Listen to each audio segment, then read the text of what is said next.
Hello, Tamaraos. In this video, let's talk about language. Of course, in terms of purposive communication, language is something that we have to necessarily deal with because it's a very big part of communication. So, there are two kinds of concepts we have to talk about today. The first is the registers of language, and the second one is the varieties of language. So, let's go right into it. The first one, registers of language. There are actually several registers, but let's talk about five. Alright, so the first one is the static register. When a register is static, it usually means that it is part of canon, meaning you cannot change parts of it, and that it's firmly established. What is the example of a static register? Usually, Catholic prayers are in the static register because you don't really change the words in it. Usually, the Our Father yesterday is still the Our Father today, and it will be tomorrow, right? It will really take a great upheaval to change the words in it. And of course, national anthems are usually in the static register because the lyrics are the same for so many years. So that's the idea for static. The rest of these registers of language are actually in terms of levels in which we use them. So the first one is the formal register. When we say a register is formal, it is usually what we use in the public spheres. Usually, it's the governmental language. For example, in your birth certificate, you would not see there something like when you were birthed into the world. No, it's gonna say certificate of live birth. So it's formal, right?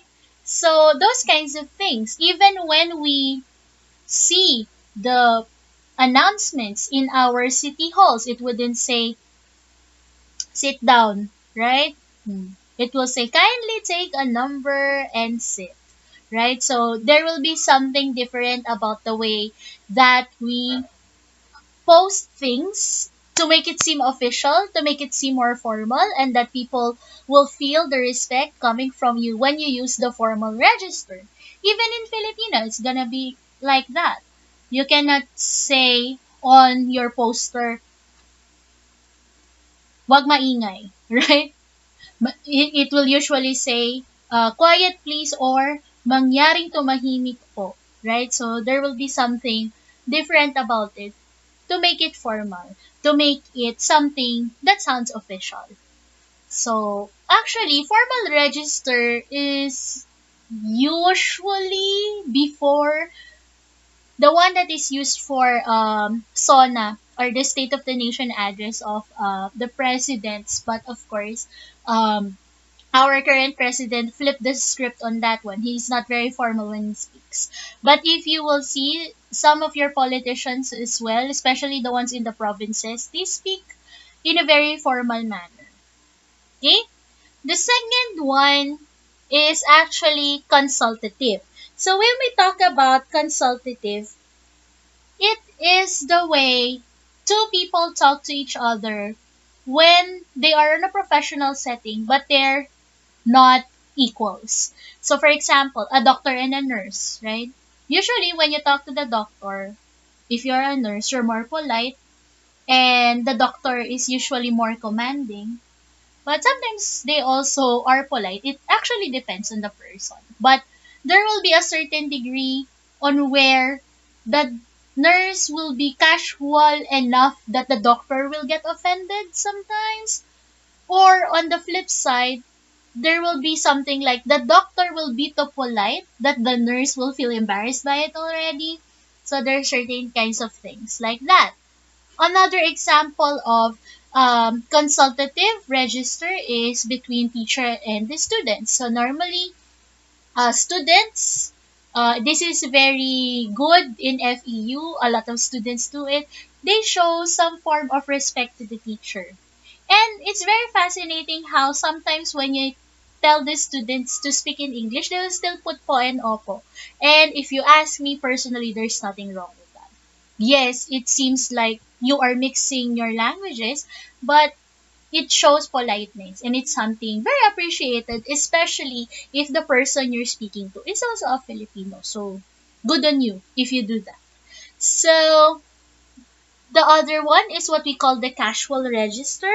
The casual register is usually the one we use for friends or our peers.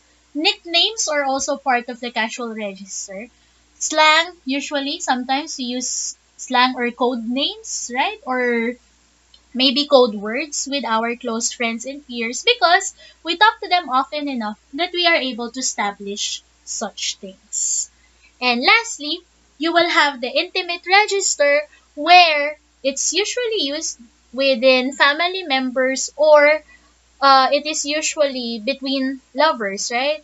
Because sometimes you'll notice it in a family, like your parents, they will call each other honey love or baby, but then you cannot call them that. It's different, right?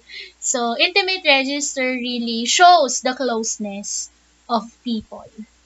So those are the registers of language. And why do we need to learn about this thing? Well, because as an effective communicator, as somebody who is trying to be purposive in their communication, you really have to establish what sort of register you're using this time around and which register should be the most effective one in conveying your message. For example, if you are at a work setting, maybe using the casual register will mean that the people you are commanding will not follow you. On the other hand, when you are too formal but it's actually a casual setting, maybe people will find you too boring. This is usually a problem with teachers, right? We try our best to be formal or consultative in our register, but then the students find it rather boring. So sometimes we insert some casual speech so that the students will feel more at ease with us. So when we do that, it's not kajalogsan or anything. It's actually a practice of effective communication. Char. Okay. So next, let's talk about the varieties of language. Also a very interesting topic to discover. Okay, so what about the varieties of language? So there will be one language, but then so many people use it that there will be certain differences between how people use it. So the first variety is what we call the idiolect. The idiolect is the way of speaking and writing specific to a person. So, for example, you have famous personalities like Chris Aquino or Boy Abunda or Mike Enriquez, and we find ourselves sometimes we're imitating them. And how do we imitate them? We try to copy their way of speaking.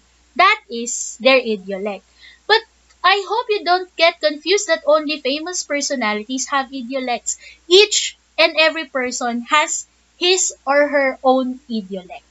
So much so that sometimes when you're with your friends, right, and they will try to mimic your speech and you get annoyed by it, but you see that the way that they copy you is uncanny or it is really close to how you speak, even if it's annoying, right? Because that's your idiolect. So that's the idea. An idiolect is the way of speaking or writing particular to a person. The second one is the sociolect. So a sociolect is a sort of semi-language or a dialect or a variation of language which is particular to a certain group. So you have, for example, your Bekinese or gay lingo, that's a sociolect. You have your Canto speak, those are the ones that are used in the streets. So those kinds of things. Now, some people will talk about jargon. Jargon is also a kind of sociolect. How does that work? Jargon is a kind of sociolect is specific to a job, right? So you have a group. Yes, you have a social group, but you only have it because you're doing a certain job together, and you have to establish terminologies, and you have to have certain codes, right? So in Jollibee, Mampa Void is a jargon. So in nursing, right, there's also a jargon. So what is the example of a jargon. Let's talk about the letters CA. CA. If you are part of the socialite where you are a traveler or maybe you are in tourism, CA will probably mean California. If you are in the medical field, it will probably mean cancer. If you are in communications, it will probably mean communication arts or sometimes also culinary arts. So it really depends. So it depends on the jargon that you're using. Then you have the dialect. Dialect is a variation of a language dictated by geography. Now, some people in the Philippines are still confused. What language am I really speaking? Is it really a language or a dialect? So let me clarify. The difference between a language and a dialect is that a language will have its own vocabulary, will have its own grammar, will have its own structure. Whereas a dialect will follow whatever the grammar and the structure of the mother language is. So, for those of you who know Ilocano, Bicolano, Pangasinense, Kapampangan, Waray, Hiligaynon, Meranao, those are actually languages. On the other hand, if those are languages, miss, then what are dialects? Dialects are variations of a language dictated by geography, as I said, and let me give an example. Let's talk about Tagalog. Many people in Luzon are Tagalog speakers. You will have, for example, the Tagalogs of Rizal. Then you will have the Tagalogs of Batangas and then the Tagalogs of Manila.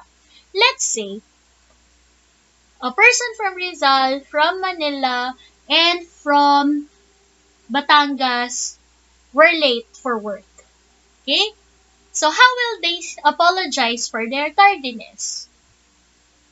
The person from Manila will probably say in Tagalog, pasensya na po na late ako. While the person from Rizal will probably say, pasensya na po, ako ay nahuli. While the person from Batangas will probably say, alay pasensya na, ako'y nahuli. Right? So, those are certain variations in accents. So, that is usually a signal for a dialect. In the end, those three people will be able to talk to each other because they're using the same language, albeit with different ways of pronouncing. Sometimes the words are different, but the structure and the essential form of the language is similar, if not entirely the same. So let's give another example. So in the US, you will have your Southerners, right? You will have your Valley girls. They will have different accents, but they understand each other just the same. Because in the end, what they're using is, if not a dialect of English, but only a sociolect. So it depends. Speaking of dialect, let us move on to the concept of the mesolect. The mesolect is the dialect which is known to most of the speakers of certain dialects.